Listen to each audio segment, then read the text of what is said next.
তো ভিউয়ার্স আবারও চলে আসলাম তোমাদের মাঝে অল কম্পিটিটিভ এক্সামের জন্য বাছাই করা এমসিকিউ প্রশ্ন উত্তর। যে সকল ভিউয়ার্স এখনো পর্যন্ত আমার এই চ্যানেলটি সাবস্ক্রাইব করেনি তাদেরকে বলবো প্লিজ অতি দ্রুত সাবস্ক্রাইব করে দিয়ে আমাদের পাশে থাকুন এবং বন্ধুদের মাঝে শেয়ার করে দিন। অল কম্পিটিটিভ এবং ডেসক্রিপটিভ এক্সামের জন্য ভেরি মোস্ট ইম্পর্টেন্ট হতে চলেছে আজকের ভিডিওটি, তাই বলবো ভিডিওটি স্কিপ না করে সম্পূর্ণটি দেখার জন্য অনুরোধ রইল।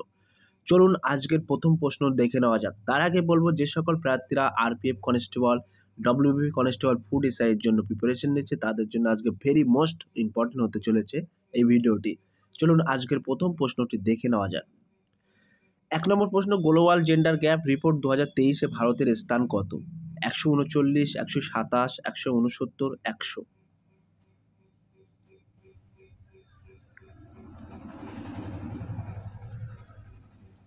1 নম্বর প্রশ্নের ক্ষেত্রে কিন্তু একেবারে সঠিক উত্তর হয়ে যাবে option B is the right answer, 127।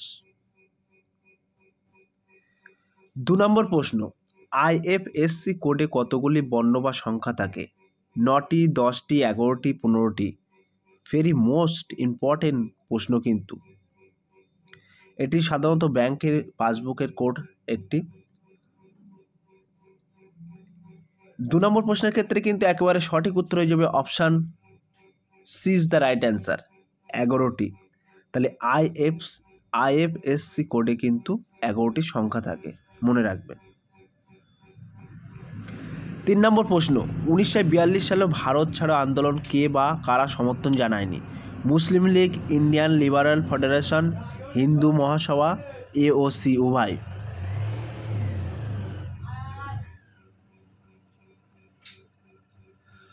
3 নম্বর প্রশ্নের ক্ষেত্রে কিন্তু একেবারে সঠিক উত্তর হয়ে যাবে option D is the right answer, AOC. 4 নম্বর প্রশ্ন, দ্য আর্টিস্ট অফ ডিসপেন্স বইটি কার লেখা? মেহতা, মীরা জোকব, অনিতা দেশাই, অমিতাভ কুমার।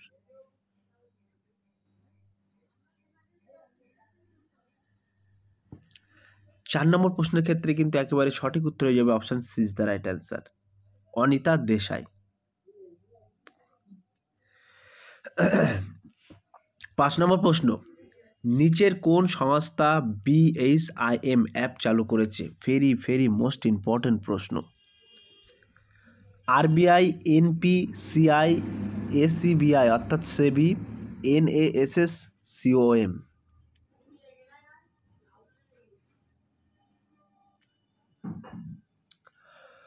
5 নম্বর প্রশ্নের ক্ষেত্রে কিন্তু সঠিক উত্তর হয়ে যাবে option B is the right answer, NPCI.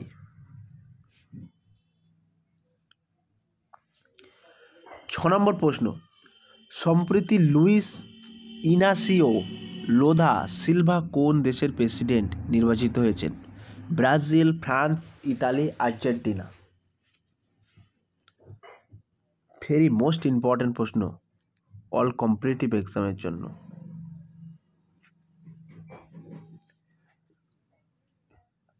6 নম্বর প্রশ্নের ক্ষেত্রে সঠিক উত্তর হয়ে যাবে option A is the right answer, Brazil. 7 নম্বর প্রশ্ন, পার্লামেন্টে অ্যাসেসমেন্ট কমিটিতে রাজ্যসভা থেকে কতজন সদস্য থাকে? ভেরি মোস্ট ইম্পর্ট্যান্ট প্রশ্ন। 22 জন, 7 জন, 15 জন, একজনও নয়।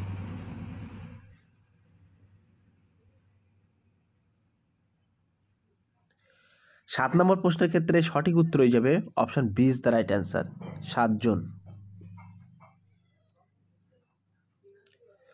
8 নম্বর প্রশ্ন, ইনস্টিটিউট অফ ম্যাথামেটিক্যাল সায়েন্স কোথায় অবস্থিত? মুম্বাই, মহীশূর, চেন্নাই, পানাজি।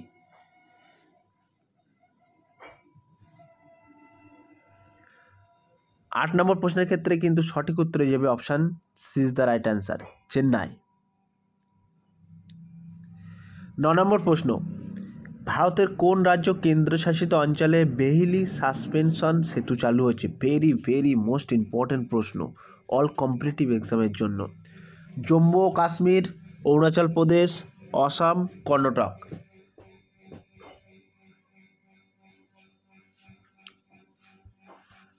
9 নম্বর প্রশ্নের ক্ষেত্রে কিন্তু একেবারে সঠিক উত্তর হয়ে যাবে option A is the right answer, Jammu ও কাশ্মীর।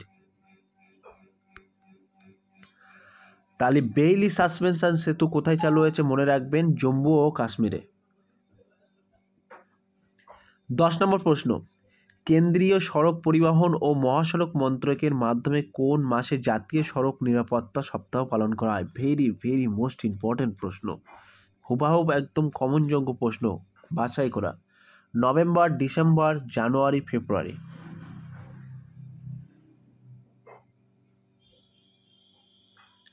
10 নম্বর প্রশ্নের ক্ষেত্রে কিন্তু একেবারে সঠিক উত্তর হয়ে যাবে option C is the right answer, January. যে সকল ভিউয়ার্স এখনও পর্যন্ত আমার এই চ্যানেলটি সাবস্ক্রাইব করেনি তাদেরকে বলবো প্লিজ অতি দ্রুত সাবস্ক্রাইব করে দিয়ে আমাদের পাশে থাকুন এবং বন্ধুদের মাঝে শেয়ার করে দিন। চলুন 11 নম্বর প্রশ্ন দেখে নেওয়া যাক। একজন আইনজীবীর হাইকোর্টে কত বছর কাজের অভিজ্ঞতা থাকলে তিনি সুপ্রিম কোর্টের বিচারপতি হওয়ার সুযোগ পান?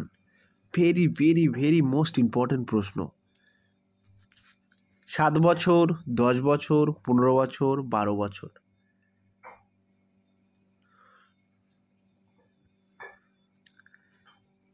11 নম্বর প্রশ্নের ক্ষেত্রে কিন্তু একেবারে সঠিক উত্তর হয়ে যাবে option B is the right answer, 10 বছর।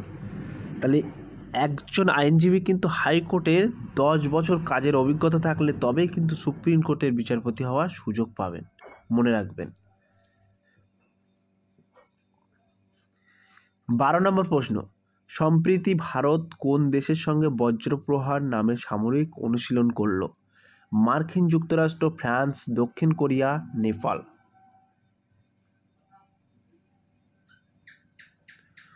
এই বজ্রপ্রহার নামক সামরিক অনুশীলন কিন্তু করেছে মার্কিন যুক্তরাষ্ট্রের সাথে, মনে রাখবেন। 13 নম্বর প্রশ্ন, Benson and Hedges cup কোন খেলার সঙ্গে যুক্ত? Benson and Hedges cup কোন খেলার সঙ্গে যুক্ত? Hockey, cricket, football, basketball.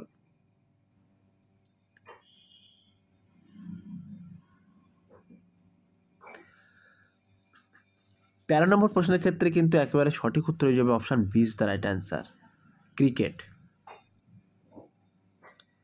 14 নম্বর প্রশ্ন, আনজুনা সমুদ্র সৈকত কোথায় অবস্থিত? গোয়া, কেরল, তামিলনাড়ু, উড়িষ্যা।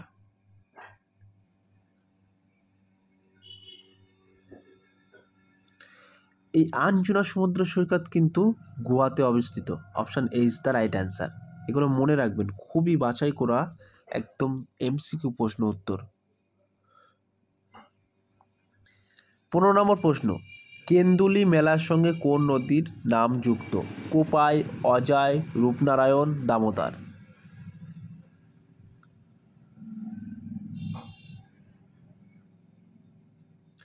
এই কেন্দুলি মেলার সঙ্গে কিন্তু যুক্ত হচ্ছে অজয় নদী, মনে রাখবেন, option B is the right answer. 16 নম্বর প্রশ্ন, ভারতের প্রথম সম্পূর্ণ নিজস্ব তত্ত্বাবধানে তৈরি রকেট কোনটি? আকাশ, বিক্রম এস, বিক্রান্ত এস, সূর্য।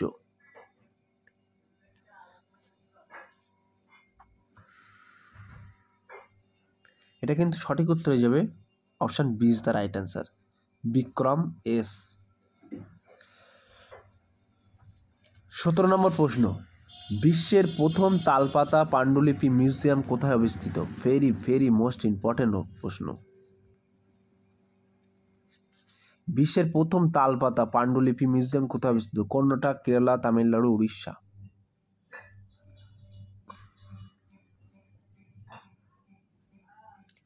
17 নম্বর প্রশ্নের ক্ষেত্রে কিন্তু সঠিক উত্তর হয়ে যাবে option B is the right answer, Kerala. 18 নম্বর প্রশ্ন, ভারতের দ্য কাউন্সিল অফ স্টেটে কতজন নির্বাচিত সদস্য থাকেন? 250, 245, 238, 530।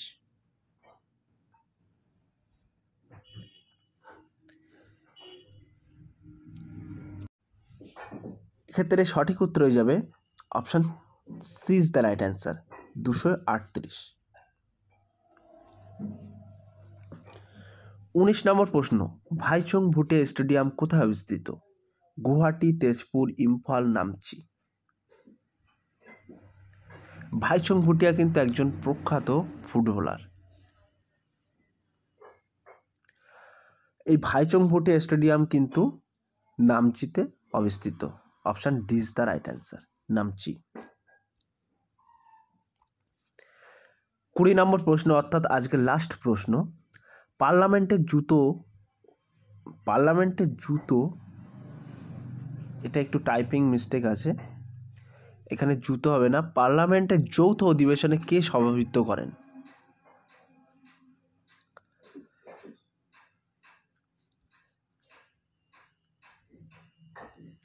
পার্লামেন্টের যৌথ অধিবেশনে কে সভাপতিত্ব করেন? রাষ্ট্রপতি, উপরাষ্ট্রপতি, অধ্যক্ষ, সুপ্রিম কোর্টের প্রধান বিচারপতি। প্রিয় ভিউয়ার্স, এটা তোমাদের জন্য হোমওয়ার্ক থাকলো। প্লিজ তোমরা সঠিক উত্তরটি কমেন্টের মাধ্যমে জানিয়ে দিও।